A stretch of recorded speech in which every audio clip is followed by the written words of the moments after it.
sport originated in Chicago, Illinois, and has always been my passion. One of the most important components of softball, along with several other things in life, is teamwork.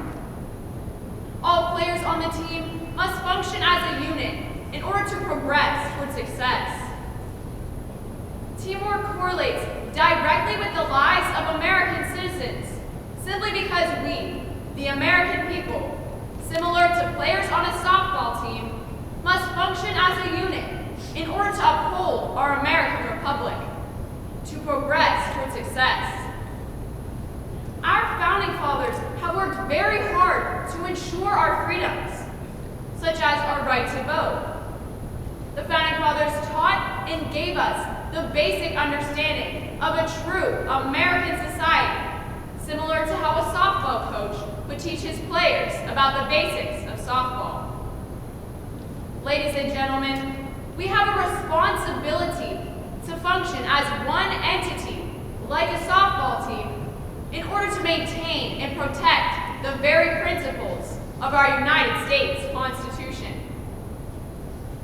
Today I will discuss the importance of voting concerning the 15th and 19th Amendments of the Constitution. I will consider prominent Americans of the past and their opinion of our right to vote, and explain why every eligible American citizen should capitalize on their freedom of speech through voting. In 1832, Noah Webster, American patriot, scholar, and author of the first American English language dictionary, expresses the importance of voting declared by God. When you become entitled to exercise the right of voting for public officers, let it be impressed on your mind that God commands you to choose for rulers just men who will rule in the fear of God. Webster depicts that God has commanded us to vote, meaning that it is not a choice, but rather a mandate.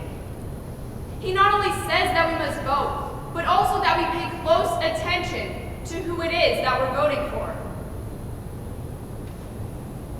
He further illustrates, the preservation of our government depends on the faithful discharge of this duty. If the citizens neglect their duty and place unprincipled men in office, the government will soon be corrupted. Laws will be made, not for the public good, so much as for selfish or local purposes. Corrupt or incompetent men will be appointed to execute the laws. The public revenues will be squandered on unworthy men, and the rights of the citizen will be violated or disregarded. Webster cleverly points out that if we do not fulfill our responsibility to vote, then we will have elected officials who are only interested in their own selfish values rather than the good of the nation. He describes that we must not lavish governmental positions on unsuitable men. Furthermore, the consequence that comes along with abstinence and indifference is the infringement of our own rights. Whether it is out of laziness, pride, or anger, the refusal to vote judiciously will only result in the deterioration of our government. Today, all citizens are able to voice their opinion through voting. However, in 1832, not all American citizens were guaranteed this precious right. Our vote is our voice in government, therefore it is considered speech. Since the First Amendment protects the freedom of speech, voter rights should have been guaranteed since the ratification of the Constitution. However, during Webster's time, women, African Americans, and some poor men were not allowed to vote. But as the 19th century transpired, people began to realize the injustice that an absence of voter rights posed.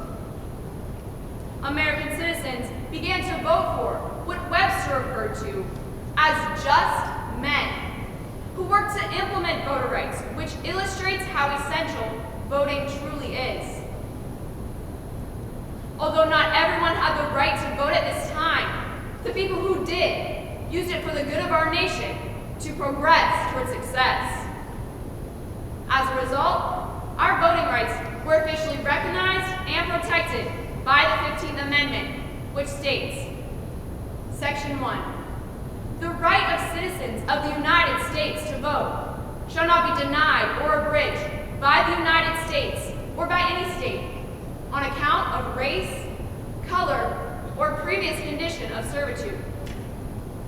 Section 2, the Congress shall have power to enforce this article by appropriate legislation. The 15th Amendment led to the women's suffrage movement, which began in 1848. This movement greatly influenced the 19th Amendment of the Constitution.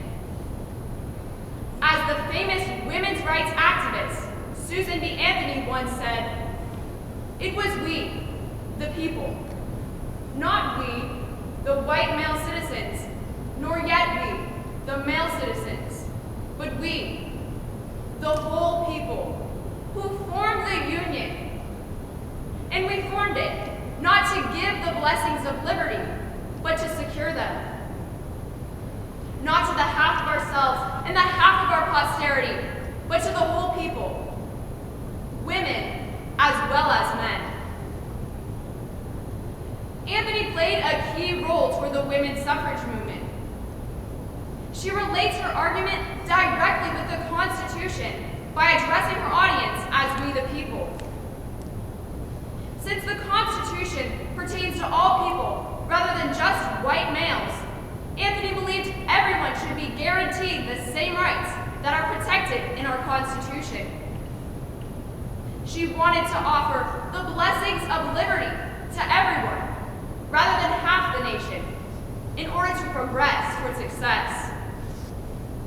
Through her hard work and devotion, women eventually secured the right to vote in 1920, as stated by the 19th Amendment. Section 1. The right of citizens of the United States to vote shall not be denied or abridged by the United States or by any state on account of sex. Section 2. Congress shall have power to enforce this article by appropriate legislation. The ratification of the 19th Amendment further proves the significance of voting. Voters wanted to empower women with the right to vote, knowing that America would further progress toward success when all voices could be heard. The refusal to vote seriously undermines a valuable freedom of ours. More importantly, it is a disservice to those who have endeavored to create our American Republic, and to all those who serve and have served in our armed forces to protect it. I mentioned earlier that softball is my passion. Within the past few months, my teammates and I were able to work together to win the championship. But this came as a surprise to me because we were not the best team at the start of the season. But as the season progressed, we strengthened our team unity through practice and eventually came out on top. Similarly, early America struggled to be the best team for its players. But as time progressed, our nation worked to achieve its full potential to guarantee voting rights for all citizens.